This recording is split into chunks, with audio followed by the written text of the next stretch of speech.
വേദിയിലുള്ളവരായിരിക്കും ചോദിക്കുക.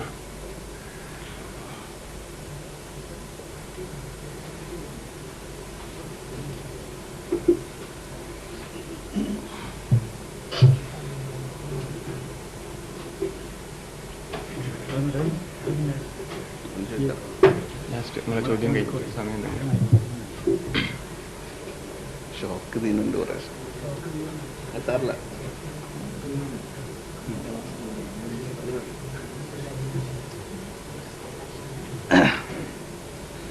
നേരത്തെ ഈ രണ്ടാമത് വിഷയം ചർച്ച ചെയ്തപ്പോൾ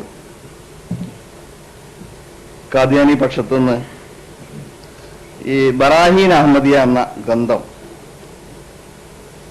അദ്ദേഹത്തിന്റെ വാദത്തിന് മുമ്പ് എഴുതിയതാണ് എന്ന് പറയുകയുണ്ടായി. രണ്ടാമതായിട്ടാണ് അതിനെപ്പറ്റി പറഞ്ഞത് അള്ളാഹു അറിയിച്ചതനുസരിച്ച് ആണ് പിന്നെ മാറ്റി എഴുതിയിട്ടുണ്ട്, അത് തിരുത്തിയിട്ടുണ്ട്. മൂന്നാമത്തെ ഒരു കാര്യം പറഞ്ഞത് തനിക്ക് പറ്റിയ പിശകാണ്, മിർസ സാഹിബിന് പറ്റിയ പിശകാണ്. ഇത് പറയാൻ കാരണം ഈ ബറായിൻ അഹമ്മദിയയില് മിർസ സാഹിബ് വളരെ വ്യക്തമായിട്ട് വിശുദ്ധ ഖുർആന്റെ ആയത്ത് ഉദ്ധരിച്ചുകൊണ്ട് ഈസാ അലൈഹി സ്വലാം രണ്ടാമത് ലോകത്തേക്ക് വരുമെന്ന് പറഞ്ഞതിനെ സൂചിപ്പിച്ചപ്പോഴാണ്. അതേസമയം മിർസ ഗുലാം അഹമ്മദ് ഖാദിയാനിക്ക് വഹി ലഭിച്ചുകൊണ്ടിരിക്കുമ്പോഴാണ് ഈ ബറാഹിൻ അഹമ്മദ് എഴുതിയതെന്നും അത് കുറ്റമറ്റ ഏറ്റവും നല്ലതും അള്ളാഹു തന്നെ എഴുതിയതാണ്. ഇപ്പൊ എന്റെ സുഹൃത്ത് വായിച്ച ഒരു ഇതിൽ പറഞ്ഞു, ബറായിനെ അഹമ്മദിയിൽ അള്ളാഹു എന്നെ മറിയമേ എന്ന് വിളിച്ചു. ആ വാദ്യം ശ്രദ്ധിക്കാം. ബറായിനെ അഹമ്മദിയിൽ അള്ളാഹു എന്നെ മറിയമേ എന്ന് വിളിച്ചു. അപ്പൊ അള്ളാഹു ആണ് ബറായിനെ അഹമ്മദിയുടെ യഥാർത്ഥ കർത്താവ്. മിർസയുടെ കൈകളാൽ അത് രചിക്കപ്പെട്ടു എന്നേ ഉള്ളൂ. അങ്ങനത്തെ പുസ്തകത്തിലാണ് ഇങ്ങനെ പറഞ്ഞിട്ടുള്ളത്. മറ്റൊന്ന്, മിർസക്ക് അള്ളാഹു നൽകിയ വഹിയാണ് അസാ റബ്ബക്കും മൻ യർഹമ അലൈക്കും വൈനുത്തും മുദ്ന വജഅൽനാ ജഹന്നമ ലിൽ കാഫിരീന ഹസീറ. ആ പുസ്തകത്തില് അതിന്റെ വിശദീകരണത്തിൽ പറയാണ്, ഹദ്രത്ത് മസീഹ് കെ ജലാലി തൗർ പർ സാഹിർ ഹോനെ കാ ഇഷാറ ഹൈ. മസീഹ് ഈസാ അലൈഹിസ്സലാം പ്രൗഢമായി ഗാംഭീര്യത്തോടുകൂടി പ്രകടമാകുന്നതിന് സൂചനയാണ്. പിന്നെ പറയുന്നത് ഹസ്രത്ത് മസീഹ് അലൈഹിസ്സലാം നിഹായത്ത് ജലാലിയത് കെ സാത്ത് ദുനിയാ പർ ഉത്തറേംഗെ. ഈസാ അലൈഹിസ്സലാം മസീഹ് അലൈഹിസ്സലാം വളരെ പ്രൗഢിയോടുകൂടി ഈ അധികാരത്തോടുകൂടി ഈ ലോകത്തേക്ക് ഇറങ്ങും എന്നും പറയുന്നുണ്ട്. അപ്പൊ ഇതൊക്കെ തിരുത്തി എന്ന് പറഞ്ഞങ്ങ് രക്ഷപ്പെട്ടാൽ പോരാ. ഒന്ന്, എവിടെ തിരുത്തി എന്നൊരു ചോദ്യമുണ്ട്. മറ്റൊന്ന്, ഇതൊക്കെ അള്ളാഹ് എന്തുകൊണ്ട് ആ സമയത്ത് തിരുത്തിയില്ല? അള്ളാഹു ആണ് ഈ ഗ്രന്ഥത്തിന്റെ യഥാർത്ഥ കർത്താവ് എന്ന രീതിയിൽ മുഹമ്മദ് നബി സല്ലല്ലാഹു അലൈഹി വസല്ലം സർട്ടിഫൈ ചെയ്തിട്ടുണ്ട് എന്നതിന്റെ 3-ാം വാല്യത്തിന് മുഖവരയിൽ വേറെ പറയുന്നുണ്ട്. 884 ഇത് പ്രസിദ്ധീകരിച്ചിട്ടുള്ളത്. ചോദ്യം, എന്നാണ് മിർസക്ക് നുബൂവത്ത് കിട്ടിയത് എന്നൊരു മറുപടി കൂടി ആയ പിന്നെ അതിന് ശേഷമുള്ള കാര്യം പറഞ്ഞാൽ മതിയല്ലോ. ചോദ്യം അല്പസമയം എടുത്ത് ചോദിച്ചു, അവരോട് അനുവദിച്ച സമയത്തിൽ മറുപടി പറയും. തിരുത്തിയത് എന്നാണ്, എപ്പോഴാണ് എന്നാണെങ്കിൽ ഇവിടെ അവതാരകൻ ഉദ്ധരിച്ച അതേ ഇസാലെ യോഹാമിന്റെ ഒരു ഭാഗം മാറ്റിവെച്ച് പകുതി വെട്ടിച്ചുരുക്കി വായിച്ചു എന്ന് ഞാൻ ഇവിടെ പറഞ്ഞിരുന്നു. ആ വെട്ടിച്ചുരുക്കി വായിച്ചതിന്റെ മുകളിലുള്ള ഭാഗം വായിച്ചാൽ, വെട്ടിച്ചുരുക്കി വായിച്ചത് ഞാൻ ഇവിടെ എടുത്തു പറഞ്ഞു, മുകളിലുള്ള ഭാഗം വായിച്ചാൽ അതെന്തുകൊണ്ട് എഴുതി, അത് തിരുത്തിയത് ഞാൻ ഇന്ന കാരണത്താലാണ് എഴുതിയത് എന്നുള്ള കാര്യം വ്യക്തമായി എഴുതിയിട്ടുണ്ട്. പിന്നൊരു കാര്യം, നിങ്ങൾ പറഞ്ഞ പേജാണെങ്കിൽ 200 നിങ്ങൾ പേജ് പറഞ്ഞ്, ഇത് 199 യഥാർത്ഥ പേജ് 198 ഇസലോഹ. പിന്നെ ഹഖീഖത്തുൽ വഹിയിലും ഇതേ സംഭവം താൻ തിരുത്തിയതിന്റെ കാരണം തനിക്ക് മുമ്പ് മുസ്ലിങ്ങളിൽ ഉണ്ടായിരുന്ന ഒരു വിശ്വാസം, ഒരു പ്രചരിതമായൊരു വിശ്വാസമായിരുന്നു. ആ വിശ്വാസപ്രകാരം ഞാനത് എഴുതുന്ന സമയത്ത് ഞാൻ മസീഹാണ് എന്ന കാര്യം ഞാൻ മസീഹാണെന്ന് അള്ളാഹു എന്നെ അറിയിക്കാത്തത് കൊണ്ട് ആ കാര്യം ഞാനത് പറഞ്ഞു. എന്നാൽ അന്ന് എനിക്ക് സൂചനകൾ കിട്ടിയിട്ടുണ്ട് മസീഹാണ് എന്നുള്ള കാര്യം. ഇനിയുള്ളത്, അതുകൊണ്ട് ഞാൻ പിന്നീട് അതിന് ഈസാ നബി വരുമെന്നുള്ള വിശ്വാസമായതുകൊണ്ട് ആ വിശ്വാസം എഴുതി. അത് അള്ളാഹു എന്നെ അറിയിച്ച അറിയിപ്പുകളിൽ ഞാൻ മനസ്സിലാക്കിയ പിശക് എന്ന് അദ്ദേഹം വ്യക്തമായിട്ട് എഴുതിയിട്ടുണ്ട്. അങ്ങനെ പിശക് ഉണ്ടാകാൻ പറ്റുമോ ഇല്ലേ എന്നുള്ളതാണ്. ഹദറത്ത് മുഹമ്മദ് മുസ്തഫ സല്ലല്ലാഹു അലൈഹി വസല്ലം തിരുമേനിക്ക് മദീനത്തേക്ക് ഹിജ്റത്ത് പോകുന്നതിനെ സംബന്ധിച്ച് റുയയിൽ കാണിച്ചു കൊടുത്തപ്പോൾ അത് മദീനയല്ല, മറ്റൊരു സ്ഥലമാണ്, യമാമയാണ് എന്ന് റസൂൽ സല്ലല്ലാഹു അലൈഹി വസല്ലം മനസ്സിലാക്കിയെന്നും മദീനത്തേക്ക് ഹിജ്റത്ത് ചെയ്തപ്പോഴാണ് ഫൈദാഹി യസ്രബ് എന്നറിയപ്പെട്ടിരുന്ന മദീനയാണെന്ന് പിന്നീട് മനസ്സിലായതെന്നും ഹദരത്ത് മുഹമ്മദ് മുസ്തഫ സല്ലല്ലാഹു അലൈഹി വസല്ലം തിരുമേനി പറഞ്ഞതായി ഹദീസിന്റെ പ്രാമാണ്യയോഗ്യമായ ഗ്രന്ഥങ്ങളിലുണ്ട്. അങ്ങനെ നേരിട്ട് അള്ളാഹു അറിയിക്കുന്ന കാര്യങ്ങളിൽ തങ്ങൾക്ക് പിശകുകൾ മനസ്സിലാക്കുന്ന കാര്യത്തിൽ പിശകുകൾ സംഭവിക്കാം എന്നതിന് വിശുദ്ധ ഖുർആനും നൂഹ് നബി അലൈഹി സ്വലാമിന്റെ മകൻ തന്നെ രക്ഷപ്പെടുത്തുമെന്ന് പറഞ്ഞപ്പോൾ ആ രക്ഷപ്പെടാതെ അവസാനം മരിച്ച സമയം അഹ്ലിനെ രക്ഷപ്പെടുത്താമെന്ന് അള്ളാഹുവിന്റെ വാഗ്ദാനം ഉണ്ടായിരുന്നു. എന്നാൽ മകൻ രക്ഷപ്പെടാതെ മുങ്ങി മരിച്ചപ്പോൾ എന്റെ അഹ്ലിനെ രക്ഷപ്പെടുത്താമെന്ന് അള്ളാഹു പറഞ്ഞുവല്ലോ, അയാൾ മരിച്ചുപോയല്ലോ എന്ന് അള്ളാഹുവിനോട് വിലപിക്കുമ്പോൾ അത് നിന്റെ അഹ്ലിൽപ്പെട്ടവനല്ല എന്ന് അള്ളാഹു പിന്നെ തിരുത്തി കൊടുത്തതായിട്ട് പറയുന്നു. അപ്പോൾ ഇൽഹാമുകൾ മനസ്സിലാക്കുന്ന വഹികൾ മനസ്സിലാക്കുന്ന കാര്യത്തിൽ ഈ വിധത്തിലുള്ള പെശകൾ നബിമാർക്ക് സംഭവിച്ചിട്ടുണ്ട്. അത് നബുവത്തിന്റെ ഒരു അടയാളം കൂടിയാണ്. അതുകൊണ്ട് മിർസ സാഹിബ് ഈ കാര്യത്തിൽ ഇതാണ് സംഭവിച്ചതെന്ന് വ്യക്തമായി പറഞ്ഞിരിക്കുന്നു. ഒരു ആസൂത്രിത പദ്ധതിയായിരുന്നുവെങ്കിൽ നേരത്തെ അങ്ങനെ എഴുതുമായിരുന്നില്ല എന്നുകൂടി അദ്ദേഹം അവിടെ എടുത്ത് പറഞ്ഞിട്ടുണ്ട്. ഇവിടെ തിരുത്ത് കുറേയേറെ പ്രസിദ്ധീകരിക്കേണ്ടി വരും ഇന്ന് വൈകുന്നേരം ആകുമ്പോഴേക്കും. ഇവിടെ വളരെ പ്രസക്തമായ ഒരു ചോദ്യം അങ്ങനെ അങ്ങ് വിട്ടുകളഞ്ഞാൽ പോരാ. മീർസക്ക് അള്ളാഹു വഴി കൊടുത്തതാണ് ഈസാ അലൈഹി സ്വലാം വരുന്ന്. മീർസ എന്ന് വിളിച്ചുകൊണ്ട് വഴി അറിയിച്ചു കൊടുത്താണ് ഇനി ഈസാ അലൈഹി സ്വലാം അധികാരത്തോടു കൂടി ലോകത്തേക്ക് വരും എന്നുള്ളത്. മറ്റൊന്ന്, ഇത് എഴുതുന്ന കാലത്ത് അദ്ദേഹത്തിന് വഴി ലഭിച്ചുകൊണ്ടിരുന്നു എന്ന് ഒരു വ്യക്തമാക്കിയില്ലെങ്കിലും അത് മനസ്സിലായിട്ടുണ്ടാവും. വിഷയം ഗൗരവമുള്ളതാണ്. മുഹമ്മദ് നബി സല്ലല്ലാഹു അലൈഹി വസല്ലമയോട് ഹിജ്റയുടെ കാര്യം പറഞ്ഞാൽ യമാമയിലേക്കോ യസ്രിബിലേക്കോ എവിടെ പോയാലും വലിയ പ്രശ്നമൊന്നുമില്ല. ഇവിടെ ഷിർക്കിന്റെ പ്രശ്നമാണ്. മീർസ തന്നെ പറഞ്ഞിട്ടുണ്ട്, ഇവരുടെ കാദിയാനി രേഖകളിൽ തന്നെ കാണാവുന്ന ഒരു കാര്യമാണ് ഈസാ അലൈഹി സ്വലാം ജീവിച്ചിരിപ്പുണ്ട് എന്ന് വിശ്വസിക്കൽ ഷിർക്കാണ്. ഒന്നുകൂടി പറഞ്ഞാൽ ഷിർക്കെ അളീമാണ്. അപ്പൊ ഇങ്ങനെ ഷിർക്കൻ വിശ്വാസത്തിൽ ഇങ്ങനെ വെച്ച് നടത്തിക്കൊണ്ടിരിക്കുക. നൗദു ബില്ലാഹ് മുഹമ്മദ് നബി കുറെ കാലം ലാത്തനി ഉസ്സനി ഒക്കെ വിളിച്ചുകൊണ്ട് നടക്കുമ്പോൾ അള്ളാഹ് യാതൊരു തടസ്സം ചെയ്തില്ല, വഴിയൊക്കെ ഇങ്ങനെ നൽകിക്കൊണ്ടിരുന്നു. അങ്ങനെ കുറെ കഴിഞ്ഞതിന് ശേഷമാണ് ഇത് ഷിർക്കാണ് എന്ന് പറഞ്ഞ അത്ര ഗൗരവപരമായ ഒരു കാര്യമാണിത്. അതേസമയം ഇവിടെ ലാഘവത്വത്തോടു കൂടി പറയാണ് അത് അവിടെ തിരുത്തിയാണ്, ഇവിടെ തിരുത്തിയുണ്ട്, ഇസാലെ ഔഹാമി തിരുത്തിയുണ്ട്. ഈ പുസ്തകത്തിനെ പറ്റിയുള്ള മഹത്വം നിങ്ങൾ കേട്ടിട്ടുണ്ടോ? ഈ കഴിഞ്ഞ ചില സമ്മേളനങ്ങളിൽ ബറായിൻ അഹമ്മദിയുടെ പോരിശം പറഞ്ഞുകൊണ്ട് വലിയ സെഷനുകൾ നടത്തിയവരവര്. ഇവരുടെ സത്യകൂതനും മറ്റു പുസ്തകങ്ങളൊക്കെ നോക്കിയാൽ മതി. സ്വന്തം അണികളെ എന്തെങ്കിലും പറഞ്ഞ് ഇങ്ങനെ മൂളിച്ചുകൊണ്ട് ഇരുന്നാൽ പോരാ. കുറെ കാര്യങ്ങൾ മനസ്സിലാക്കാനുള്ള ബുദ്ധി, അവര് എവിടെയാണ് ആ ബുദ്ധി ഉപയോഗിക്കുന്നത്, എവിടെയാണ് കൊണ്ടുവച്ചത് എനിക്കറിയില്ല. 55 വർഷക്കാലം ഖുർആൻ ഓതിയ ആളല്ലേ മിർസ. അയാൾക്ക് മനസ്സിലായത് ഖുർആനിൽ നിന്ന് മനസ്സിലായി ഈസാ നബി ജീവിച്ചിരിപ്പുണ്ടെന്നാ. എന്നിട്ട് അക്കാര്യം അതിൽ എഴുതി വെച്ചു. രേഖകളാണിത്. വാമൊഴിയാണെങ്കിൽ ഇവരെ പോലെ മാറ്റി പറയാമായിരുന്നു, പക്ഷെ അതല്ല, വരമൊഴിയായിട്ടല്ല രേഖപ്പെടുത്തി വെച്ചിട്ടുണ്ട്. എന്നിട്ട് പിന്നെ അത് തിരുത്തിയിട്ടുണ്ട്. അതിന്റെ അർത്ഥം എന്താണെന്ന് അറിയോ? മാറ്റി പറഞ്ഞിട്ടുണ്ടെങ്കിൽ അത് അദ്ദേഹത്തിന് പിന്നെ തോന്നിയപ്പോൾ മാറ്റി പറഞ്ഞിട്ടുണ്ട്. ഇനിയും ജീവിച്ചിരുന്നെങ്കിൽ പിന്നെയും മാറ്റി പറയുമായിരുന്നില്ല എന്ന് ആർക്കാ പറയാൻ കഴിയാ? ഇതാണ് ചോദ്യം. മനസ്സിലായില്ലേ? അതായത് മീർസക്ക് അള്ളാഹു വഴി നൽകിയിട്ടുണ്ട്. ഇത് ഷിർക്കിന്റെ പ്രശ്നമാണ്. അപ്പോ അത് ലാഘവത്തോടുകൂടി പറഞ്ഞാൽ പോരാ. ഇതിന് ചോദ്യരൂപത്തിൽ മനസ്സിലാക്കിയിട്ട് ഉത്തരം പറയാം. ചോദ്യരൂപത്തിലുള്ള പ്രസംഗം കേട്ടു, ഞാനതിന് മറുപടി പറയാം.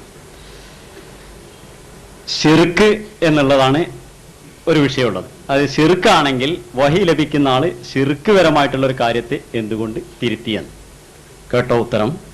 മുഹമ്മദ് മുസ്തഫ സല്ലല്ലാഹു അലൈഹി വസല്ലം തിരുമേനി പറഞ്ഞു, മുസ്ലിം ബാബുൽ ഈമാൻ ഖദ് അഫ്ലഹ വഅബീഹി ഇൻ സദഖ. ഒരാളെ കുറിച്ച് പറയാണ്, എന്റെ പിതാവാണ് സത്യം, അവൻ വിജയിച്ചിരിക്കുന്നു ആ കാര്യം സത്യമായി എങ്കിൽ.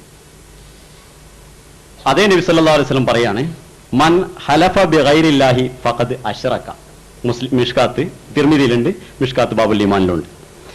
അതായത് തന്റെ അള്ളാഹുവിനെ കൂടാതെ വേറെ ആരെ കൊണ്ടെങ്കിലും സത്യം ചെയ്താൽ അവൻ ഷിർക്ക് ചെയ്തു. അപ്പൊ വഹി ലഭിച്ചുകൊണ്ടിരിക്കുന്ന മുഹമ്മദ് മുസ്തഫ സല്ലല്ലാഹു അലൈഹി വസല്ലം തിരുമേനി തന്റെ പിതാവിനെ കുറിച്ച് സത്യം ചെയ്തത് ഷിർക്കാണ് എന്ന് മുഹമ്മദ് മുസ്തഫ സല്ലല്ലാഹു അലൈഹി വസല്ലം തിരുമേനിയുടെ, ഞാനിന്ന് നബി സല്ലല്ലാഹു അലൈഹി വസല്ലം ആക്ഷേപിച്ചു, അതിന്റെ മറുപടി ഉണ്ട്, ശരിക്കുള്ള മറുപടി ഉണ്ട്. അത് അങ്ങനെയല്ല, ശിർക്കല്ല എന്നാണ് ഞങ്ങൾ വിശ്വസിക്കുന്നത്. പക്ഷെ ഇദ്ദേഹം പറയുന്ന ഈ അർത്ഥത്തിലാണെങ്കിൽ വഹി ലഭിച്ചുകൊണ്ടിരിക്കുന്ന മുഹമ്മദ് സല്ലല്ലാഹു അലൈഹി വസല്ലം ആദ്യം പിതാവിനെ കുറിച്ച് സത്യം ചെയ്തു, അതിനുശേഷമാണ് അള്ളാഹിനെ കുറിച്ച് അല്ലാതെ വേറെ എന്തിനേലും സത്യം ചെയ്താൽ അവൻ ശിർക്ക് ചെയ്തു എന്നും പറയുമ്പോൾ നബി സല്ലല്ലാഹു അലൈഹി വസല്ലം ശിർക്ക് ചെയ്തു എന്ന് പറയേണ്ടി വരും. അത് നുബുവത്തിന്റെ കാര്യങ്ങൾ മനസ്സിലാക്കാൻ കഴിയാത്തതിന്റെ വിവരക്കേടാണ് എന്ന് മാത്രമേ പറയാൻ പറ്റുള്ളൂ. കാരണം മുഹമ്മദ് സല്ലല്ലാഹു അലൈഹി വസല്ലം ആ ഹദീസിനെ സംബന്ധിച്ച്, റസൂൽ സല്ലല്ലാഹു അലൈഹി വസല്ലം ഈ പറഞ്ഞതിനെ സംബന്ധിച്ച് മഹാന്മാര് പറഞ്ഞിട്ടുള്ളത്, ഖൗലുഹു വഅബിൽ ജുഉ ഖീല ലഅല്ല ഹാദൽ ഖലഫു ഖബല നഹി അനിൽ ഖസ്മി ബിൽ ലിബായി. അതേപോലെ റസൂൽ സല്ലല്ലാഹു അലൈഹി വസല്ലം വിശപ്പാണ് സത്യം എന്ന് ഒരിക്കൽ പറഞ്ഞു. അങ്ങനെയുള്ളത് ഒരിക്കലും ശിർക്കല്ല. അതിനെ സംബന്ധിച്ച് ഈ ഒരു സത്യം, വിശപ്പാണ് സത്യം എന്ന് പറഞ്ഞതും പിതാവാണ് സത്യം എന്ന് പറഞ്ഞതും ഖബലൻ നഹി അനിൽ ഖസ്മിൽ അതായത് പിന്നെ ഈ ഇങ്ങനെയുള്ള സത്യങ്ങൾ അള്ളാഹു അല്ലാത്തയുള്ള സത്യങ്ങളെ സംബന്ധിച്ച് വിലക്ക് വരുന്നതിന് മുമ്പാണ് പറഞ്ഞത് എന്നാണ്. ആ വിലക്ക് വരുന്നതിന് മുമ്പായിരുന്നു അത്. അപ്പൊ വഹി ലഭിച്ചുകൊണ്ടിരിക്കുന്ന ഒരാൾ ശിർക്ക് ചെയ്തു എന്ന് പറയുന്നത് ശരിയല്ല. ഇനി പറഞ്ഞത് ഇൽഹാമ് കിട്ടിയത്, മിർസാ സാഹിബിന് ഇൽഹാമ് കിട്ടിയെന്നാണ്. അദ്ദേഹത്തോട് ഞാൻ പറഞ്ഞത് ഇത് ഇൽഹാമിന്റെ അടിസ്ഥാനത്തിലല്ല, താനത് മനസ്സിലാക്കിയതിൽ സംഭവിച്ച പിശക് എന്നാണ് പറഞ്ഞത്. ഇങ്ങനെ പെശക് തിരുത്തുന്ന നബിയാകാൻ പറ്റുകയില്ലെങ്കിൽ നൂഹ് നബി നബിയാകാൻ പറ്റൂല, മുഹമ്മദ് നബി നബിയാകാൻ പറ്റൂല, ഒരു പ്രവാചകനും നബിയാകാൻ പറ്റൂല. അങ്ങനെ പിശകുകൾ സംഭവിക്കാമെന്ന് IPH ഇവരുടെ പിന്നെ അബ്ദുറഹ്മാൻ സാഹിബ് ഉൾപ്പെടുന്ന പിന്നെ ഒരു സംഘടനയുടെ IPH പ്രസിദ്ധീകരിക്കുന്ന ഹൈക്കലിന്റെ മുഹമ്മദ് എന്ന പുസ്തകത്തിൽ ഈ വിധത്തിൽ വീഴ്ചകൾ സംഭവിക്കാമെന്ന് വ്യക്തമായിട്ട് എഴുതിയിട്ടുണ്ട്. സുഹൃത്തിന് ചോദ്യം മനസ്സിലായില്ല എന്ന് തോന്നുന്നത്. അള്ളാഹു മീർസയോട് പറഞ്ഞു, അതായത് വഹി അറിയിച്ചു, ഈസാ അലൈഹിസ്സലാം പൂർണ്ണാധികാരത്തോടെ ലോകത്തേക്ക് ഇറങ്ങും. തെറ്റ് അള്ളാഹുവിനും പറ്റിയോ എന്നാ ചോദ്യം. അള്ളാഹു മീർസ സാഹിബിനോട് പറയാണ്, എന്താ പറഞ്ഞത്? ഈസാ അലൈഹിസ്സലാം പൂർണ്ണാധികാരത്തോടെ ലോകത്തേക്ക് ഇറങ്ങും. ബറായിനെ അഹമ്മദിയ വാള്യം 4 പേജ് 505. അപ്പൊ മീർസ സാഹിബിന് തെറ്റുപറ്റി, അള്ളാഹുവിനും തെറ്റുപറ്റിയോ? അള്ളാഹുവിന് അറിയില്ലായിരുന്നോ ഈസാ നബി അലൈഹി സ്വലാം മരിച്ചുപോയി എന്നുള്ളത്? അറിയാവുന്ന അള്ളാഹു വീണ്ടും മീർസനോട് പറയാണോ 100 കൊല്ലം മുമ്പ്? 100 കൊല്ലം മുമ്പാണല്ലോ. എന്താ പറഞ്ഞത്? ഈസാ അലൈഹി സ്വലാം പൂർണ്ണാധികാരത്തോടെ ലോകത്തേക്ക് തിരിച്ചു വരും. അതല്ലെങ്കിൽ മരിച്ചുപോയ ഈസാ നബി പൂർണ്ണാധികാരത്തോട് വരും എന്നുള്ള വിശ്വാസത്തിലാണോ നിങ്ങൾ? അതിനുള്ള മറുപടിയാണ് കിട്ടേണ്ടത്. കുറെ പ്രസംഗിച്ചു കഴിഞ്ഞു ഒരു കാര്യമില്ല, സമയം ചെലവാക്കിക്കൊണ്ട് കാര്യമില്ല. അള്ളാഹു ഇങ്ങനെ പറഞ്ഞിട്ടുണ്ടോ മീർസനോട്? പറഞ്ഞിട്ടുണ്ട് എങ്കിൽ അള്ളാഹുവിന് തെറ്റുപറ്റിയാണോ? അതല്ലെങ്കിൽ ഇറങ്ങുമെന്ന് നിങ്ങൾ വിശ്വസിക്കുന്നുണ്ടോ? അള്ളാഹു വഹി അറിയിച്ചു എന്ന് പറയുന്നത് അടിമുടി കളവാണ്. അങ്ങനെ ആ പുസ്തകത്തിലില്ല. ഇനിയുള്ളത് അള്ളാഹു അറിയിച്ച വഹിദാണ്. അസാ റബ്ബുക്കും യർഹമ അലൈക്കും ഇൻ ഉദ്തും ഉദ്ന വജഅൽന ജഹന്നമ ലിൽ കാഫിരീന ഹസീറ. ഇതിന്റെ അർത്ഥം അദ്ദേഹം വിവരിക്കുന്നുണ്ട്. അതിന്റെ ആശയം ഇതാണ് എന്ന് അദ്ദേഹം മനസ്സിലാക്കിയ ആശയം അവിടെ എഴുതിയിട്ടുണ്ട്. ഉറുദുവിൽ അതിന്റെ ആശയം, ഇതിന്റെ ആശയം ഈസാ നബിയുടെ വരവിനെ സംബന്ധിച്ചാണ് എന്ന് അതിന്റെ ആശയം എഴുതിയിട്ടുണ്ട്. ഈ വാക്കിൽ ഈസാ നബിയെ സംബന്ധിച്ചൊരു വാക്കില്ല, ഈസാ നബി വരുമെന്നുള്ളതില്ല. അള്ളാഹു അറിയിച്ച വാക്ക് ഇത്ര മാത്രമാണ്. അത് മനസ്സിലാക്കിയതിലുള്ള പെശകായിരുന്നുവെന്ന് മറ്റു പുസ്തകങ്ങളിൽ അത് എഴുതുകയും ചെയ്തിട്ടുണ്ട്. അപ്പൊ വ്യക്തമാക്കി മിർസാ സാഹിബിന്റെ വാദം വ്യക്തമാണ്. അള്ളാഹു അറിയിച്ച കാര്യത്തിൽ അതില്ല, താൻ അത് മനസ്സിലാക്കിയതിൽ നിങ്ങൾ അസാ റബ്ബുക്കും യർഹമ അലൈക്കും, അള്ളാഹു നിങ്ങളിൽ കരുണ ചൊരിയട്ടെ എന്ന് വിചാരിക്കുന്നു. ഈ നൊഴുത്തും ഒതിന, നിങ്ങൾ അതിന് പിന്നെ ശാസ്ത്ര മനോഭാവമാണ് കാണിക്കുന്നതെങ്കിൽ നാമും ശാസ്ത്ര പ്രതിക്രിയ അതിന് കാണിച്ചു തരും. വജഅൽനാ ജഹന്നമ ലിൽ കാഫിരീന ഹസീറ, നാം കാഫിരീങ്ങൾക്ക് പിന്നെ ജഹന്നമിനെ ഒരുക്കി വെച്ചിരിക്കുന്നു എന്നീ പറഞ്ഞ ഇതിന്റെ അർത്ഥം ഈസാ നബി വരും നിങ്ങളെ ഇതിന് നിഷേധിക്കുന്ന നിഷേധികളെ ഈസാ നബി അലൈഹി ഇസ്ലാമിന് വന്നു കഴിഞ്ഞാൽ ഇസ്ലാമിനെ നിഷേധിക്കുന്ന നിങ്ങളെ ആ വിധത്തിലുള്ള ജഹന്നമിലേക്ക് അള്ളാഹു എത്തിക്കുമെന്നാണെന്ന് ഞാൻ മനസ്സിലാക്കി എന്നാണ് അദ്ദേഹം അതിന്റെ ആശയം താൻ മനസ്സിലാക്കിയതിനെ സംബന്ധിച്ചാണ് അവിടെ എഴുതിയിട്ടുള്ളത്. അള്ളാഹുവിന് തെറ്റുപറ്റിയിട്ടില്ല, അള്ളാഹു ഇൽഹാം അറിയിച്ചതിൽ തെറ്റില്ല. എങ്ങനെ? നൂഹ് നബിയുടെ അഹലിനെ രക്ഷിക്കാമെന്ന് അള്ളാഹു അറിയിച്ചു, അതിൽ അള്ളാഹ്ക്ക് തെറ്റുപറ്റിയില്ല. അഹലിൽ തന്റെ മകനുണ്ടായിരിക്കുമെന്ന് നൂഹ് നബി ധരിച്ചു, ആ ധരിച്ചതിലാണ് തെറ്റ് സംഭവിച്ചത് എന്ന് ഖുർആൻ മനസ്സിലാക്കി. നൂഹ് നബിന്റെ ചരിത്രം ആദ്യാവസാനം വരെ ഇവരെ രക്ഷിക്കട്ടെ എന്ന് ഞാൻ പ്രാർത്ഥിക്കുകയാണ്. കാരണം ഈസാ നബിയെ സംബന്ധിക്കുന്ന ഒരുപാട് തെളിവുകൾ അദ്ദേഹം വരുമെന്ന് മിർസാ സാഹിബ് പറഞ്ഞത്, അദ്ദേഹത്തിന്റെ മെയിൻ തുരുപ്പ് ഷീറ്റ് തന്നെ ഇതാണ്. അപ്പോൾ അദ്ദേഹം പൂർണ്ണ അധികാരത്തോടെ ഇറങ്ങുമെന്ന് തിരുത്തിയായിട്ട് വായിച്ചാൽ വരെ തിരുത്തിയിട്ടുണ്ട് എന്ന് പറഞ്ഞ് വായിച്ചാൽ മതിയോ? ഓരോന്നും തിരുത്തിയത് അതാ. ഈസാ അലൈഹി സ്വലാം പൂർണ്ണാധികാരത്തോടെ ലോകത്തേക്ക് വരും എന്ന് ഞാൻ ബറായിനെ അഹമ്മദിയിൽ എഴുതിയിട്ടുണ്ട്, അത് എനിക്ക് വന്ന പെശകാവുന്നു എന്ന് തിരുത്തിയത് ഇങ്ങോട്ട് വായിക്കാ വേണ്ടത്.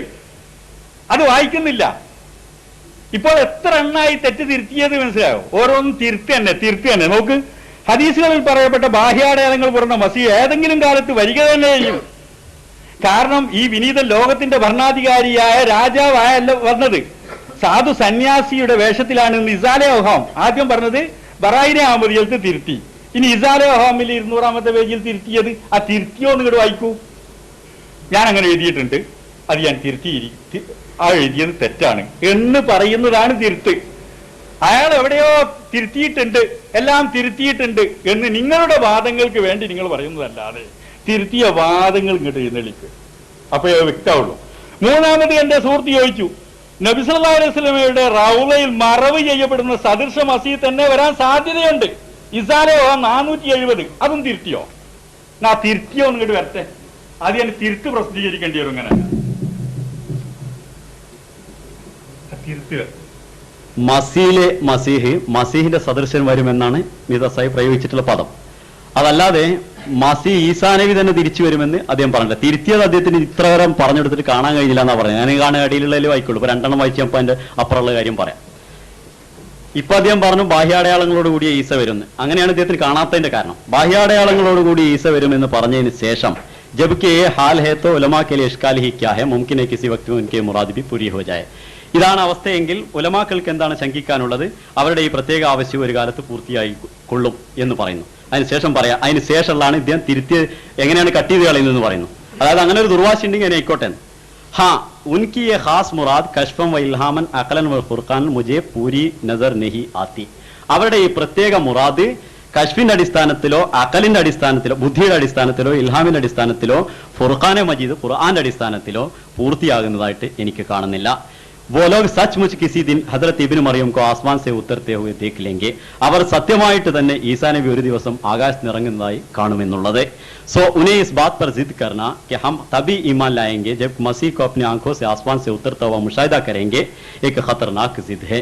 ഞങ്ങൾ മസീഹിനെ ആകാശത്ത് ഇറങ്ങുമ്പോൾ കണ്ണുകൊണ്ട് കണ്ടെങ്കിൽ മാത്രമേ വിശ്വസിക്കുകയുള്ളൂ, അപ്പോഴേ ഞങ്ങൾ വിശ്വസിക്കൂ എന്നുള്ള ഈ വാശി വളരെ അപകടകരമായിട്ട് ഉള്ള ഒരു ദുർവാശിയാകുന്നു.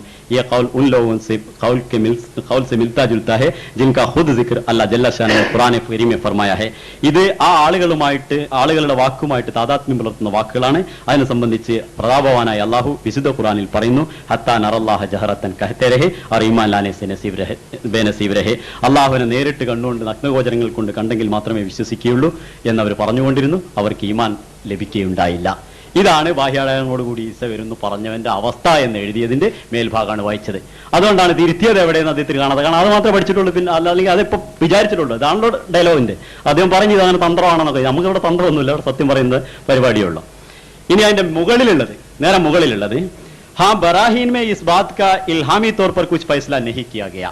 ബറാഹീനിൽ ഈ കാര്യത്തെ സംബന്ധിച്ച്, അതായത് ചോദിക്കുന്നതന്നെ താൻ ബറാഹീൻ അഹമ്മദിയിൽ ഇങ്ങനെ പറഞ്ഞുവല്ലോ, അതെന്താണ് ശരിയെന്നാ ചോദിക്കുന്നത്. ബറാഹീനിൽ ഈ കാര്യത്തെ സംബന്ധിച്ച് യാതൊരു വിധത്തിലുള്ള തീരുമാനവും ഇൽഹാമിന്റെ അടിസ്ഥാനത്തിലല്ല. हजरत इब्न मरियम के नुज़ूल के जो लोग मुंतज़िर है वही सचमुच बहिश्ते निकलकर फरिश्तों के कंधों पर हाथ रखे हुए आसमान से जमीन पर उतर आएंगे. ഇബ്നു മറിയമിനെ ജനങ്ങൾ പ്രതീക്ഷിച്ചുകൊണ്ടിരിക്കുന്ന ഇബ്നു മറിയം ഒരു ദിവസം യഥാർത്ഥത്തിൽ തന്നെ അതേ ഇബ്നു മറിയം ഈസാ നബി തന്നെ സ്വർഗത്തിൽ നിന്ന് 2 മലക്കുകളുടെ ചുമലിൽ കൈവച്ചുകൊണ്ട് ആകാശത്ത് ഇറങ്ങി വരും എന്നല്ല. उसकी असल हकीकत क्या है? बल्कि मैंने बराहीन अहमदिया में जो कुछ मसीह इब्न मरियम के दोबारा आने का जिक्र लिखा है वो जिक्र सिर्फ एक मशहूर अकीदा के लिहाज से है. ഞാൻ ബറാഹീൻ അഹമ്മദിയയിൽ ഈസയുടെ പുനരാഗമനത്തെ സംബന്ധിച്ച് എന്തെല്ലാം എഴുതിയിട്ടുണ്ടോ അതൊക്കെ തന്നെ പ്രസിദ്ധമായിരുന്ന ഒരു അഖീദ, ജനങ്ങളിൽ പ്രചരിതമായിരുന്ന ഒരു അഖീദയെ, ഒരു വിശ്വാസത്തെ സംബന്ധിച്ച് വിശ്വാസത്തിൽ വിധേയനായിക്കൊണ്ട് എഴുതിയിട്ടുള്ളതാണ്. जिसकी तरफ आजकल हमारे मुसलमान भाइयों के ख्यालात झुके हुए हैं. അതിലേക്കാണ് നമ്മുടെ ഈ കാലഘട്ടത്തിലുള്ള മുസ്ലിം സഹോദരന്മാരുടെ ശ്രദ്ധ നിൽക്കുന്നത്. സോ ഇസ് ज़ाहिरी इत्तेकाद के लिहाज से मैंने बराहीन अहमदी में लिख दिया कि मैं सिर्फ मसीह मौजूद हूं. ഈ ഒരു ബാഹ്യമായിട്ടുള്ള ഈ അടയാളം കൊണ്ട്, ഇങ്ങനെയുള്ളൊരു എത്തിക്കാതെ വിശ്വാസം ഉള്ളത് കൊണ്ട് ഞാൻ ബറാഹീൻ അഹമ്മദിയിൽ എഴുതി ഞാൻ മസീഹുന്നു. മസീഹിന് സദൃശൻ മാത്രമാണ്, ഞാൻ മസീഹ് അല്ല. കാരണം അങ്ങനെ ഒരു അക്കീദ ഉണ്ട്, മസീഹ് വരുമെന്നുള്ള ഒരു അക്കീദ ഉണ്ട്. അതാണ് അദ്ദേഹം വിശ്വസിച്ചിരുന്നത്. അതുകൊണ്ട് ഞാൻ മസീഹിന് സദൃശൻ മാത്രമാണ്, ഞാൻ ആ മസീഹ് അല്ല എന്ന് എഴുതിയിട്ടുണ്ട്. അത് ഇപ്പോഴും ആ മസീഹ് അല്ല, മസീഹിന് സദൃശൻ തന്നെയാണ്. ഇത്രയാണ് അദ്ദേഹം ചെയ്തിട്ടുള്ള തിരുത്തൽ. അതെ, ഇത്രയോ ഞാനും നിങ്ങളോട് ചോദിച്ചുള്ളൂ. ഒരുപാട് ഇബാറത്തുകളല്ല ചോദിച്ചത്, വളരെ സ്പഷ്ടം. ഞാൻ പറഞ്ഞ കാര്യം സദൃശ ഈസയെ പറ്റിയാണ് എന്നാണ് അയാൾ പറഞ്ഞത്. നബി സല്ലല്ലാഹു അലൈഹി വസല്ലമയുടെ റൗളയിൽ മറവ് ചെയ്യപ്പെടുന്നത് സദൃശ മസീഹ് തന്നെ വരാൻ സാധ്യതയുണ്ട്. സദൃശ ഈസ ആയിക്കോട്ടെ, മസീഹ് ആയിക്കോട്ടെ, വരുമോ? വളരെ സിമ്പിളാ ചോദ്യം. സദൃശ മസീഹിനി റൗളയിൽ മറവ് ചെയ്യപ്പെടുന്ന ഒരാൾ വരുമോ? വരും, അല്ലെങ്കിൽ വരില്ല. ഇതാ മറുപടി ഇട്ടേണ്ടി. കുറെ ഇബാറത്ത് വായിക്കേണ്ടില്ല, വളരെ സിമ്പിൾ ചോദ്യം. ഈസയുടെ പകരക്കാരനാണെങ്കിൽ പകരക്കാരൻ വരുമോ? വന്നിട്ട് ആള് മരിച്ചിട്ട് റൗളയിൽ മറമാടുവോ ഇല്ലേ? ഞാൻ ഇബാറത്ത് വായിച്ചിട്ട് പറയണോ, എങ്ങനെ മറുപടി പറയണോ? ഞാൻ പറയാം. അയാൾ പറയണ മറുപടി പറയാനല്ലല്ലോ അവിടെ നിൽക്കണേ. അപ്പൊ ഇനി പറയാം മുഴുവൻ മറുപടി. ഇവിടെ റൗളയിൽ മറയപ്പെടുന്നതാണ് ഇനി. അത് അപ്പൊ മറ്റേ സംഗതി വിട്ട കാര്യം മനസ്സിലായി, അൽഹംദുലില്ലാ. ഇനി അടുത്ത് പറയാം, റൗളയുടെ കാര്യം പറയാം. और वाज़िह है कि हज़रत सल्लल्लाहु अलैहि वसल्लम कब्र में उनका आखिरी जमाने में दफन होना ये इस बात की फर्क है कि पहले उनका इसी जिस्म खाकी के साथ जिंदा उठाया जाना साबित हो. വളരെ വ്യക്തമായി മനസ്സിലാക്കേണ്ട ഒരു കാര്യം, നബി സല്ലല്ലാഹു അലൈഹി വസല്ലം തിരുമേനിയുടെ ഖബറിൽ ഈസാ നബിയെ മറവ് ചെയ്യപ്പെടണം എന്നുള്ളത് ഈസാ നബി ഇതേ സ്ഥൂല ശരീരത്തോടുകൂടി ആകാശത്ത് നിന്ന് ഇറങ്ങി വരിക അതിന്റെ ഒരു ഭാഗം മാത്രമാണ്. വന്നതിന് ശേഷമാണ് ഈ സംഭവം സംഭവിക്കുക. ആകാശത്ത് നിന്ന് ഇറങ്ങി വരുന്നതിന്റെ ഒരു ഭാഗം മാത്രമാകുന്നു. വർണ്ണ ഫറസ്കെ തോർ പർ, അഥവാ ഇറങ്ങി വരുമെന്ന് സ്ഥാപിച്ചതിന് ശേഷം സ്ഥാപിതമായെങ്കിൽ മാത്രം അതിന്റെ ഒരു ഭാഗമാണ്. ഈസാ നബി ആകാശത്ത് നിന്ന് ഈ ഭൗതിക ജഡിക ശരീരവുമായിട്ട് ഇറങ്ങി വരും എന്ന് സ്ഥാപിച്ചുവെങ്കിൽ അതിന്റെ മാത്രം ഭാഗമാണ് ഈ ജഡിക ശരീരത്തോടു കൂടി റൗള ഷരീഫിൽ അടക്കം ചെയ്യുക എന്നുള്ളത്. അതല്ല ജഡികമായിട്ട് ഇറങ്ങി വരുമെന്ന് സ്ഥാപിച്ചിട്ടില്ലെങ്കിൽ അത് സാധ്യവുമല്ല. തുടർന്ന് പറയുന്നു, ആ വർണ്ണ ഫറസ്കെ തോർ പർ, സാങ്കല്പികമായി ഈ ഹദീസിനെ നുസൂസെ ബയ്യിന के मुखालिफ सरी पड़ी हुई है सही भी मान ले. വ്യക്തമായ നസ്സുകൾക്ക്, വിശുദ്ധ ഖുർആന്റെ വ്യക്തമായ നസ്സുകൾക്ക്, ആയത്തുകൾക്ക് വിപരീതമായി നിൽക്കുന്ന ഈ ഹദീസിനെ സാങ്കല്പികമായിട്ട് അത് അംഗീകരിക്കുന്നില്ല. ഹദീസിനെ സാങ്കല്പികമായി ഇത് ശരിയാണെന്ന് വിചാരിക്കുന്നുവെങ്കിൽ തന്നെയും ഉസ്കെ മാനെ സാഹിർ പർ ഹമൽ കരേത്തോ മുംകിൻ ഹെ, അങ്ങനെ സാങ്കല്പികമായി വിചാരിക്കുകയാണെങ്കിൽ ഒരു പക്ഷേ ഇനി ഒരു കാലത്തൊരു മസീഹ് വന്നുകൊണ്ട് റൗളയിലും അടക്കം ചെയ്തേക്കാം എന്നേ പറഞ്ഞിട്ടുള്ളൂ. അപ്പൊ അദ്ദേഹത്തിന്റെ വിശ്വാസമല്ല, അത് അങ്ങനെ സ്ഥാപിതമാകണം. ഈസാ നബി ആകാശം ജഡിക ശരീരത്തോടു കൂടി ഇറങ്ങണമെന്ന് സ്ഥാപിതമാകണം അടക്കം ചെയ്യണമെങ്കിൽ. അതാണല്ലോ ആദ്യം വേണ്ടത്. ആദ്യം ആള് വരണമെങ്കിൽ മരിച്ചിട്ട് അടക്കം ചെയ്യാൻ പറ്റുള്ളൂ. അത് സ്ഥാപിതമല്ല എന്ന് ആദ്യം സ്ഥാപിക്കുന്നത്. അതിനുശേഷം ഇങ്ങനെ ഒരു ഹദീസ്, ഖുർആൻ എതിരായിട്ടുള്ള ഒരു ഹദീസാണെന്ന് വിചാരിക്കുകയാണെങ്കിൽ തന്നെ ഞാൻ അങ്ങനെ നിങ്ങൾ വിചാരിച്ചൊരു ഹലാക്കുമായിട്ട് ഇരിക്കുന്നെങ്കിൽ അങ്ങനെ ഒരാൾ വന്നോട്ടെ, ഞാൻ എന്താ വേണ്ടെന്ന് ചോദിച്ചു. ഇദ്ദേഹം നേരത്തെ 200 പേജിൽ നിന്ന് വായിച്ചു, പിന്നെ 198 പേജിൽ നിന്ന് വായിച്ചു. അതിന്റെ ഇടയ്ക്ക് 199 എന്ന് പറഞ്ഞൊരു പേജിൽ അയാൾ വായിക്കാതെ വിട്ട കാര്യം ഞാൻ ഒന്ന് വായിക്കുകയാണ്. മൈനെ സിർഫ് മസീഹ് ഹോനേക്ക ദവാ കിയാ ഹെ, ഞാൻ സദൃശ്യ മസീഹാണെന്ന വാദമേ ഉന്നയിച്ചിട്ടുള്ളൂ. और मेरा ये भी दवा नहीं कि सिर्फ मसील होना मेरे ही पर खत्म हो गया है, എന്നിൽ ഇത് ഈ കാര്യം അവസാനിച്ചു എന്ന് ഞാൻ വാദിക്കുന്നില്ല. ബൽക്കെ മേരെ നസ്ദീഖ് മുംകിൻ ഹെ, എന്നെ സംബന്ധിച്ചിടത്തോളം സാധ്യതയുണ്ട് എന്നുള്ളതിന് മലയാളമാണ്, അത് നിങ്ങൾക്ക് മനസ്സിലാക്കിയാൽ മതി. ആയിന്ദ സമാനമേ മേരെ ജൈസെ 10,000 ബി മസീഹ് ആ ജായെ, എന്നെ പോലുള്ള 10,000 സദൃശ മസീഹുമാർ ഭാവിയിൽ വരാം. ഈ സമാനക്കേലിയ മേ മസീഹ് ഹൂം, ഈ കാലഘട്ടത്തിന് ഞാനാണ് സദൃശ മസീഹ്. അവർ ദൂസരയ്ക്ക് ഇന്തിസാർ ബേസൂദ് ഹെ, മറ്റുള്ളവരെ കാത്തിരിക്കുന്നത് വെറുതെയാണ്. അവർ യേ ബി സാഹിർ ഹെ, ഒരു പ്രകടമായ കാര്യം, യേ കുച്ച് മേരാ ഹി ഖയാൽ നഹി ബൽക്കെ മസീഹ് ബഹുത് ഹോ സക്തെ ഹെ, മസീഹുമാർ ഒരുപാടുണ്ടാകുമെന്നുള്ള ചിന്ത എന്റേത് മാത്രമല്ല. അഹാദസ് നബവിയാക്ക യഹി മൻഷാ ഹെ, നബിയുടെ ഹദീസുകൾ കൊണ്ട് ഉദ്ദേശിക്കുന്നത് ഇതാണ്. ക്യോങ്കെ ആ നസ്ര സല്ലല്ലാഹു അലൈഹി വസല്ലം ഫർമാത്തെ ഹെ, നബി പറയുന്നു कि दुनिया के आखिर तक करीब 30 के दज्जाल पैदा होंगे, ലോകം അവസാനിക്കുമ്പോഴേക്കും 30 ദജ്ജാലുകൾ വരും. अब जाहिर है जब 30 दज्जाल का आना जरूरी है तो അങ്ങനെ 30 ദജ്ജാലുകൾ വരാനുണ്ടെങ്കിൽ ബഹുക്കും ലി കുല്ലി ദജ്ജാലിൻ ഈസ, ഓരോ ഈസക്കും ഓരോ ദജ്ജാൽ ഉണ്ടാകുമെന്ന് പറഞ്ഞ പോലെ പറയുമ്പോൾ ഓരോ ദജ്ജാലിനും ഓരോ ഈസ വരുമെന്ന് പറഞ്ഞ പോലെ 30 മസീഹ് ബി ആ ജാനെ ചാഹിയെ, 30 മസീഹുമാരും വരണം. ബസ് ഇസ് ബയാൻ കി റൂസ മുംകിൻ ഹെ, ആ അടിസ്ഥാനത്തിൽ സാധ്യതയുണ്ട്. ബിൽക്കുൽ മുംകിൻ ഹെ, നിശ്ചയമായും സാധ്യതയുണ്ട്. കിസി സമാനമേ കോയി ഐസ മസീഹ് ബി ജായെ, ഏതെങ്കിലും കാലഘട്ടത്തിൽ ഇങ്ങനത്തെ ഒരു മസീഹ് വരിക, ജിസ് പർ ഹദീസോं के बाद ज़ाहिरी अल्फाज സാദിഖ സക്കെ, അദ്ദേഹത്തിന്റെ റസൂലിന്റെ ഹദീസുകളിൽ പറഞ്ഞ ബാഹ്യ അടയാളങ്ങൾ സത്യമായി പുലർന്ന മസീഹ് വരാം. അപ്പൊ 10,000 മസീഹ് വരുന്നതിന് ഇയാള് തടസ്സമല്ല, തൽക്കാലം എന്നെ വിശ്വസിച്ചാൽ മതി എന്നാ പറഞ്ഞത്. മീർസ എന്നാ പിന്നെ പ്രവാചകത്വം വാദിച്ചത് എന്ന് ചോദ്യം ഉണ്ടായിരുന്നു, അത് വിട്ടുകളയണ്ട, പറഞ്ഞാൽ തിരക്കില്ല. അപ്പോൾ ഞാൻ വായിക്കാത്തോടി വായിച്ചപ്പോൾ കാര്യം മനസ്സിലായി, ഇടയിലുള്ള കാര്യം കൂടി മനസ്സിലായല്ലോ. നേരത്തെ വായിച്ചത് ഇങ്ങനെ ഒരു ഹദീസ് ഉണ്ട്, മസീലെ മസീഹ്, അതായത് മസീഹിന് സദൃശനായി ഈ കാലഘട്ടത്തിലേക്കും റസൂൽ തിരുമേനി പറഞ്ഞ ഹദീസ് അനുസരിച്ച് ഞാൻ വന്നാണ്. ഇനി 30 ദജ്ജാല് വരും എന്ന് വിശ്വസിക്കുന്നുണ്ട്. 30 ദജ്ജാലിന് ഓരോ മസീലും വരും, ഓരോ മസീലിന് ഓരോ ദജ്ജാലുണ്ടെന്ന്, ദജ്ജാലിന് ഓരോ മസീൽ ഉണ്ടെന്ന് ഹദീസുണ്ട്. അതനുസരിച്ചിട്ട് ആയിരക്കണക്കിന് മസീലുമാരും ഉണ്ടാവാം. മസീലുമാർ അത് മസീഹ് വരുമെന്നല്ല പറഞ്ഞത്. പക്ഷെ ഈ കാലഘട്ടത്തിൽ ഞാൻ തന്നെയാണ്. പക്ഷെ ഇങ്ങനെ വരും എന്നുള്ള ആകാശത്ത് ബാഹ്യടയാളങ്ങളോട് കൂടി വരുമെന്ന് പറഞ്ഞത് ദുർവാശിയാണ്. പടച്ചോനെ നേരിട്ട് കാണുന്നതിന് നേരിട്ട് കണ്ടാലേ വിശ്വസിക്കുന്നുള്ളൂ പറയുന്നതിന് തുല്യമാണ്. അതുകൊണ്ട് അത് വളരെ വികൃതമായിട്ടുള്ള വിശ്വാസമാണ് എന്ന് ബാക്കി കൂടി കൂട്ടിച്ചേർത്ത് വായിച്ചാൽ ഈ വിശ്വാസം വിദാസായിൻ്റെതല്ല. നിങ്ങൾക്ക് അങ്ങനെ ഒരു വിശ്വാസം ഉണ്ടെങ്കിൽ ആയിരക്കണക്കിന് ആൾക്കാരെ കാത്തുകുത്തിരുന്നു എന്നുള്ളതാണെന്ന് വളരെ വ്യക്തമായിട്ട് തെളിയുന്നു.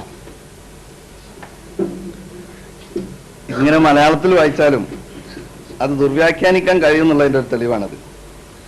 ഇവിടെ വളരെ വ്യക്തമായി പറഞ്ഞത് എന്റെ മാത്രം ഒരു കണ്ടുപിടുത്തമല്ല, അത് അഹാദീസ് നബവിയയില് അള്ളാന്റെ റസൂല് പറഞ്ഞതും കൂടിയാണ്. 10,000 30ന്റെ കാര്യത്തിൽ റസൂലും ഞാനും യോജിക്കുന്നു. 10,000 ഉണ്ടെന്ന് പറഞ്ഞ ഞാനാണ്, മീർജാണ്. 10,000 ഈസമാര് മസീൽ ഈസമാര് വരാന്നുള്ളത്. ഇപ്പൊ തൽക്കാലം എന്നെ വിശ്വസിക്കണമെന്നേ ഉള്ളൂ, അതാണ് പറഞ്ഞത്. അതിരിക്കട്ടെ, അതിനുവേണ്ടിയല്ല എഴുന്നേറ്റുന്നത്. ഇവിടെ ഒരു ശ്രോതാവിന്റെ ഒരു ചോദ്യമുണ്ട്. മറ്റതിന് ശ്രോതാക്കൾക്ക് വിടുകയാണ്, കാരണം എല്ലാം ഇവിടെ പറഞ്ഞു തീരൂലല്ലോ. ഈസാ നബി കുരിശിൽ മരിച്ചില്ലെന്നും വർഷങ്ങൾക്ക് ശേഷം കാശ്മീരിൽ മരിച്ചെന്നും ഖാദിയാനികൾ പറയുന്നു. ക്രിസ്ത്യാനികൾക്കെതിരെയുള്ള വളരെ പ്രധാന തെളിവാണിത്. നജ്റാനിലെ ക്രിസ്ത്യാനികളുമായി മുഹമ്മദ് നബി സല്ലല്ലാഹു അലൈഹി വസല്ലം സംവാദത്തിൽ ഏർപ്പെട്ടതായി സഹിയാഹ ഹദീസുകളിലുണ്ട്. എന്തുകൊണ്ട് മേൽപ്പറഞ്ഞ ബലവത്തായ സംഭവം പ്രവാചകൻ ക്രിസ്ത്യാനികളോട് ഉദ്ധരിച്ചില്ല? നബിക്ക് ഇത് സന്ദർഭോചിതമായി പറഞ്ഞു കൊടുക്കാത്ത റബ്ബ് മീർസക്ക് പറഞ്ഞു കൊടുത്തു എന്നത് ബുദ്ധിക്ക് യോജിക്കുന്നില്ല. അഹമ്മദികളുടെ വിശദീകരണം. ഇത് ശ്രോതാവിന്റെ ഭാഗത്തുള്ള ഒരു ചോദ്യമാണ്.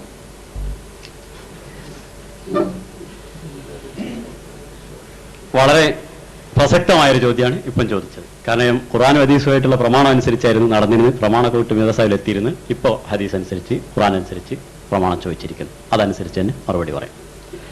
നജ്റാനിലെ ക്രിസ്ത്യാനികളുമായിട്ട് നടന്ന സംവാദത്തെ സംബന്ധിച്ച്, അതായത് മുബാഹലക്ക് അവസാനം വിളിക്കുന്നതിന് മുമ്പുണ്ടായ സംഭവവികാസങ്ങളെ സംബന്ധിച്ച് പൗരാണിക ഗ്രന്ഥങ്ങളിൽ പൗരാണിക പണ്ഡിതന്മാർ രേഖപ്പെടുത്തിയിട്ടുണ്ട്. അസ്ബാബ് നുസൂൽ എന്ന ഗ്രന്ഥത്തിൽ ഈ കാര്യം വിശദമായിട്ട് എഴുതിയിട്ടുണ്ട്. പോരെങ്കിൽ മലയാളത്തിൽ ജമാഅത്തെ ഇസ്ലാമിയുടെ പ്രസിദ്ധീകരണമായ മലർവാടിയിലും ഇക്കാര്യം എടുത്ത് അതിന്റെ തർജ്ജമ കുട്ടികളെ പഠിപ്പിക്കാൻ വേണ്ടി വന്നിട്ടുണ്ട്. അതിന്റെ ഫോട്ടോ കോപ്പി വേണമെങ്കിൽ ഞാൻ ഇവിടുന്ന് നിങ്ങൾക്ക് ശേഷം തരാം. അസ്ബാബുൻ നുസൂലിൽ അത് വിവരിക്കുന്നത് മുഹമ്മദ് മുസ്തഫ സല്ലല്ലാഹു അലൈഹി വസല്ലം തിരുമേനിയുമായിട്ടുള്ള ഈ സംവാദ വേളയിൽ നബി സല്ലല്ലാഹു അലൈഹി വസല്ലം അവരോട് ചോദിക്കുന്നു, അലസ്തും തഅലമൂന അന്ന റബ്ബുന ഹയ്യ്, നിങ്ങൾക്കറിയുകയില്ലേ നമ്മുടെ റബ്ബ് ജീവിച്ചിരിക്കുന്നവനാണ്, ലാ യമൂത്ത്, അവൻ മരിക്കുകയില്ല എന്ന്. അപ്പോൾ അദ്ദേഹം അവർ പറയുന്നു, അതെ, ഞങ്ങളത് സമ്മതിക്കുന്നു, റബ്ബ് ജീവിച്ചിരിക്കുന്നവനാണ്, മരിക്കുകയില്ല. അപ്പൊ ഈസാ നബി ദൈവമാണ്, ആ ദൈവത്തിനെയാണ് ഞങ്ങൾ ആരാധിക്കുന്നത്, ആ ദൈവത്തിനെയാണ് നിങ്ങളും ആരാധിക്കേണ്ടത് എന്നുള്ള നിലക്കാണ് ക്രിസ്ത്യാനികളുടെ ഭാഗമെങ്കിൽ ഈസാ നബി ദൈവമല്ല, മനുഷ്യനായ പ്രവാചകനാണ്, അതുകൊണ്ട് അദ്ദേഹം ദൈവമല്ല എന്നാണ് മുഹമ്മദ് സല്ലല്ലാഹു അലൈഹി വസല്ലമയുടെ വാദം. ഈ രണ്ട് വാദത്തിന്റെയും മർമ്മത്തെ എടുത്തുകൊണ്ട് റസൂൽ തിരുമേനി ചോദിച്ചാണ്, അള്ളാഹു എന്നെന്നും ജീവിച്ചിരിക്കുന്നവനും ഒരിക്കലും മരിക്കാത്തവനുമാണെന്ന് അറിയുകയില്ലേ? അവർ പറഞ്ഞു അതെ. അപ്പൊ അതിനുശേഷം അദ്ദേഹം പറയുന്നു, റസൂൽ തിരുമേനി പറയുന്നു, വ അന്ന ഈസ അതാ അലൈഹിമുൽ ഫനാ, ഈസാ നബി അലൈഹിസ്സലാം അദ്ദേഹത്തിൽ ഫനാഹ് വന്നു എന്ന് നിങ്ങൾക്കറിയുകയില്ലേ? ഇത് പറയുമ്പോൾ ഒരു പക്ഷേ ഒരു ഹദീസിന് വേറൊരു തഫ്സീർ ഉള്ളത് യഅ്തി അലൈഹിൽ ഫനാഹു എന്നുകൂടി ഒരു നിവേദനമുണ്ട് എന്ന് പറയുന്നേക്കാം. അതിന്റെ നിവേദനത്തിൽ അത് കൊണ്ടുവരികയാണെങ്കിൽ ആ നിവേദകർ ലൈഫാണ് എന്ന് മറ്റ് പണ്ഡിതന്മാർ ഇത് നിദാനശാസ്ത്രം അനുസരിച്ച് അത് പ്രായോഗികയോഗ്യമല്ലെന്നും പ്രമാണയോഗ്യമല്ലെന്നും എഴുതിയത് പിന്നീട് ഞാൻ അവതരിപ്പിക്കാം. ഏതായാലും അസ്ബാബുൻ നുസൂലിൽ പറയുന്നു, അതാ അലൈഹിൽ ഫനാ, അദ്ദേഹത്തിൽ നാശം സംഭവിച്ചത് നിങ്ങൾക്കറിയില്ലേ. അപ്പൊ എന്തുകൊണ്ട് മരണം സംഭവിച്ചതെന്ന് പറഞ്ഞില്ല എന്ന് തോന്നും. മരണം എന്ന് പറഞ്ഞാൽ ക്രിസ്ത്യാനി ഒരു ഇരുതല മൂർച്ചയുള്ള വാളുകൊണ്ടാണ് റസൂൽ തിരുമേനി അവിടെ ഘടകമുയർത്തുന്നത്. അതായത് ക്രിസ്ത്യാനികളുടെ വിശ്വാസപ്രകാരം മരിച്ച് അതിന് ശേഷം ഉയർത്തെഴുന്നേറ്റു, മൂന്നാം നാൾ ഉയർത്തെഴുന്നേറ്റു എന്നാണ്. അങ്ങനെ ഉയർത്തെഴുന്നേറ്റു എന്ന് മരിച്ചു എന്ന് പറഞ്ഞാൽ അവരെ വിശ്വാസം ശരിയാണ്, മരിച്ചു എന്നുള്ളൂ. മൂന്നാം നാൾ ഉയർത്തെഴുന്നേറ്റുള്ള വിശ്വാസം നിൽക്കും. അതുകൊണ്ട് ഫനാഹ് എന്ന പദമാണ് റസൂൽ തിരുമേനി ഉപയോഗിച്ചത്. നാശം സംഭവിച്ചു, മരിച്ച് ഉയർത്തെഴുന്നേൽക്കാനുള്ള ആൾ തന്നെയില്ല. ഫനാഹ് എന്ന അറബിയിൽ പറയുമ്പോൾ അത് ഒരിക്കലും ഇനി ബാക്കി തിരിച്ചു വരാത്ത നിലയിൽ മുഴുവൻ നശിച്ചു പോവുകയാണ്. അപ്പോൾ ഈസാ നബിയുടെ ആ വിശ്വാസത്തെയും അദ്ദേഹം മരിച്ചു പോയി എന്ന് തന്നെ നജറാനിലെ ക്രിസ്ത്യാനികളുടെ മുമ്പാകെ വെച്ച് റസൂൽ തിരുമേനി സല്ലല്ലാഹു അലൈഹി വസല്ലം പറയുന്നു, ഈസാ നബിയിൽ നാശം സംഭവിച്ചത് നിങ്ങൾക്കറിയില്ലേ? അപ്പോൾ അവർ ഉത്തരം മുട്ടി എന്നാണ് തുടർന്ന് പറയുന്നത്. അപ്പോൾ നജറാനിലെ ക്രിസ്ത്യാനികളോടുള്ള സംവാദത്തിൽ എന്തുകൊണ്ട് പറഞ്ഞില്ല എന്ന് വെച്ചാൽ പറഞ്ഞു എന്നാണ് എനിക്ക് പറയാനുള്ളത്.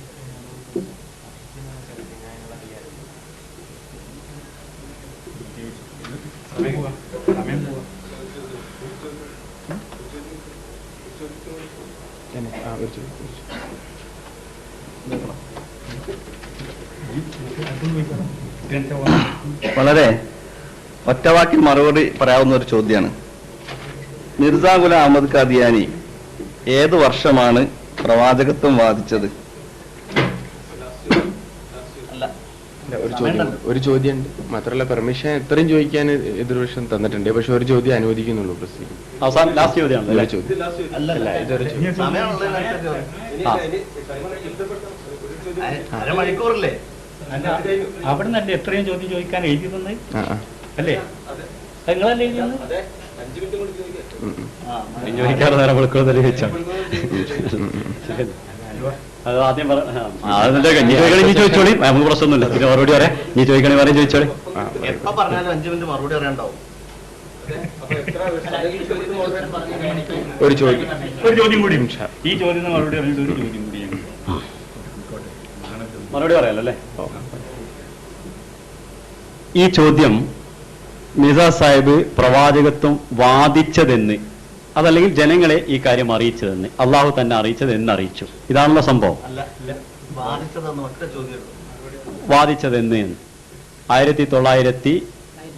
1891 താൻ പ്രവാചകനാണെന്ന് വെട്ടിത്തുറന്ന് ലോകത്തോട് പറഞ്ഞത്. അതിനു മുമ്പും അദ്ദേഹം പ്രവാചകനാണ് എന്ന് അള്ളാഹു തന്നെ അറിയിച്ചിട്ടുണ്ടായിരുന്നു. പക്ഷേ ഈ പ്രവാചകത്വം എന്നതിന് അദ്ദേഹം മനസ്സിലാക്കിയിരുന്ന ആ കാലഘട്ടത്തിലുള്ള അറിയിപ്പനുസരിച്ച് അന്നത്തെ പൊതുവെ റസൂൽ സല്ലല്ലാഹു അലൈഹി വസല്ലം തിരുമേനി വരെയുള്ള പ്രവാചകന്മാർ സ്വതന്ത്ര പ്രവാചകന്മാരായിട്ടാണ് വന്നിരുന്നത്. മറ്റൊരു പ്രവാചകനെ അംഗീകരിക്കുകയോ മറ്റൊരു പ്രവാചകനെ അനുസരിക്കുകയോ ചെയ്യാതെ സ്വതന്ത്രമായി നേരിട്ട് നുബുവത്ത് ലഭിക്കുന്ന ആളുകളെയാണ് നബി എന്ന പേരിൽ അറിയപ്പെട്ടിരുന്നത്. ഇടയിൽ ചോദിക്കരുത്, മോഡറേറ്ററോട് ഞാൻ പറയുന്നു. ഇടയിൽ ചോദിക്കുന്നത് മര്യാദകളാണ്. അപ്പം നബി സല്ലല്ലാഹു ഇത് പറഞ്ഞു വന്നത് ഡിസ്റ്റർബ് ചെയ്യുന്നത് ശരിയല്ലല്ലോ. അപ്പം ഇവിടെ പറഞ്ഞു വന്നത് മിർസ സാഹിബിന് അള്ളാഹു അദ്ദേഹത്തെ അറിയിച്ച് താൻ പ്രവാചകനാണ് എന്ന സൂചനകൾ അന്ന് ലഭിച്ചിട്ടുണ്ടായിരുന്നു. ഇനി ഇതിന് പ്രത്യേകിച്ച് മുജാഹിദീങ്ങൾക്ക് സംഗതി മനസ്സിലാകണമെങ്കിൽ അദ്ദേഹം ഈ കാര്യം ബറാഹീനെ അഹമ്മദിയെ എഴുതിയ കാലത്ത് തന്നെ അദ്ദേഹത്തിന് പ്രവാചകത്വവാദം ഉണ്ടായിരുന്നു എന്ന് ഉത്തരേന്ത്യയിലെ അഹ്ലെ ഹദീസിന്റെ പല പണ്ഡിതന്മാരും ഉണർത്തിയിട്ടുണ്ട് എന്ന് ഖാദിയാനിസത്തിൽ എഴുതിയിട്ടുണ്ട്. അപ്പൊ ഇനി അത് നിങ്ങളുടെ അറിവിനാണെങ്കിൽ ആ കാലഘട്ടത്തിൽ തന്നെ അതിൽ സൂചനയുണ്ട് എന്ന് ബറാഹിൻ അഹമ്മദി ആദ്യം എഴുതുന്ന കാലത്ത് 1980, 82, 84 കാലഘട്ടത്തിൽ തന്നെ അദ്ദേഹത്തിന് ഈ സൂചനയുണ്ട് എന്ന് അദ്ദേഹത്തിൽ അന്നത്തെ അഹ്ലെ ഹദീസ് മുജാഹിദ് പണ്ഡിതന്മാർ സമ്മതിച്ചിട്ടുണ്ട് എന്നുള്ളത് സത്യമാണ്. പിന്നെ ഇത് ഡേറ്റും സമയം ചോദിച്ചാൽ ഞാൻ തിരിച്ചു ചോദിക്കുന്നു, മുഹമ്മദ് മുസ്തഫ സല്ലല്ലാഹു അലൈഹി വസല്ലം ഏത് മാസത്തിൽ ഏത് ദിവസത്തിൽ എപ്പോൾ നബിയാണെന്ന് പ്രഖ്യാപിച്ചു? ഖുർആന്റെ തെളിവ് സഹിതം അവതരിപ്പിക്കാം.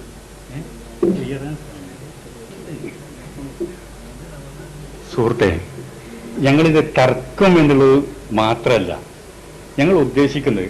ഇപ്പോൾ മുഹമ്മദ് നബി സല്ലല്ലാഹു അലൈഹി വസല്ലമക്ക് എത്രാമത്തെ വയസ്സിൽ ഇന്ന വർഷം നുബുവത്ത് കിട്ടി എന്ന് നമ്മൾ സാധാരണ ഇന്ന മാസം ഇന്ന ഡേറ്റിന് ഉണ്ടാവാറുണ്ട്. നമ്മളങ്ങനെ പഠിച്ചിട്ടുണ്ട്. അതിൻ്റെ ആധികാരികത എത്രയാണെന്നൊക്കെ നമുക്ക് ഇനി നോക്കാവുന്നതാണ്. ഏതായാലും നമ്മൾ അങ്ങനെ പഠിക്കുകയാണ്. അതുപോലെ അത് തന്നെ ആദ്യത്തെ വഹി കിട്ടുമ്പോഴാണ് നബി ആകുന്നത് എന്നാണ് നമ്മളൊക്കെ മനസ്സിലാക്കിയത്. ഒരു വഹി അള്ളാഹുവിൽ നിന്ന് കിട്ടിയപ്പോൾ അതാണ് നുബുവത്ത്. ഈ ഖിറ എന്നട് ഓതി കൊടുത്തതാണ് മുഹമ്മദ് നബി ആകുന്നത് എന്നാണ് നമ്മളൊക്കെ പഠിച്ച് മനസ്സിലാക്കിയത്. അതുപോലെ അപ്പോയിൻമെന്റ് ഓർഡറാണ്, അത് അപ്പോയിൻമെന്റ് ഓർഡറാണ്.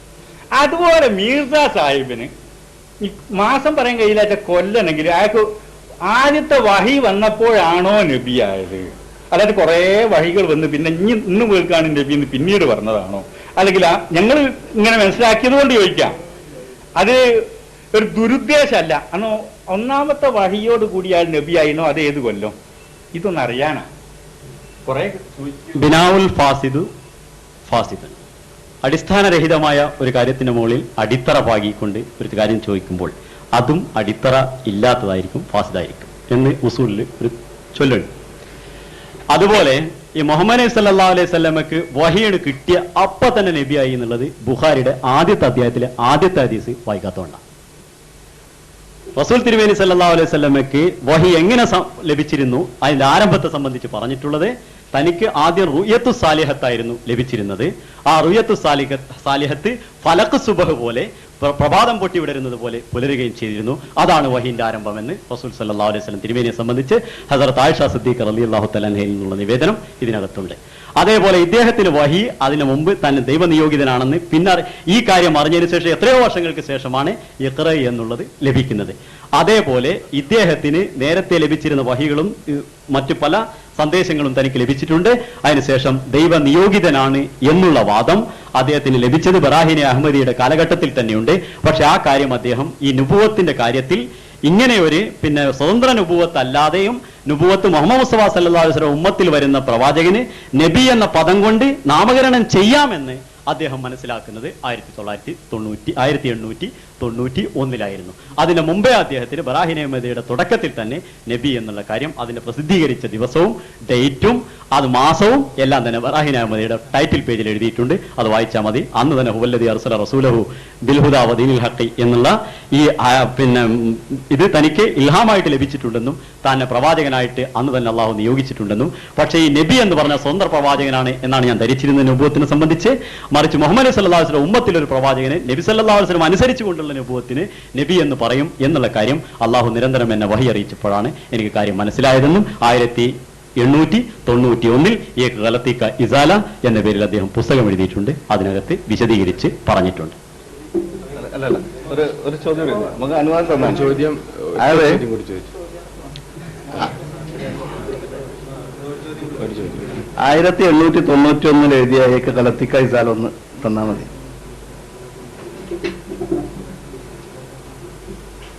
പുസ്തകം ചോദിച്ചാണ്, ചോദ്യം ചോദിച്ചല്ല. അത് കഴിഞ്ഞിട്ട് കൊടുക്കുന്നതാണ്. ഇപ്പൊ ഇതിന് ആവശ്യമുണ്ട് പുസ്തകത്തിന്റെ. ഇവിടെ നമ്മളുടെ ഈസാ നബിയുമായി ബന്ധപ്പെട്ട ചർച്ച അവസാനിക്കുകയാണ്. അടുത്തത് ഖതമുൻ നബുവത്ത്, പ്രവാചകത്വ പരിസമാപ്തി എന്ന വിഷയാസ്പദമായ ചർച്ചയാണ്. അതിൽ ആദ്യമായിട്ട് വിഷയം അവതരിപ്പിക്കുന്നത് അഹമ്മദി പക്ഷത്തിൽ നിന്നുമാണ്. കുറച്ച് വിശ്രമ സമയം അനുവദിക്കാവുന്നതാണ്.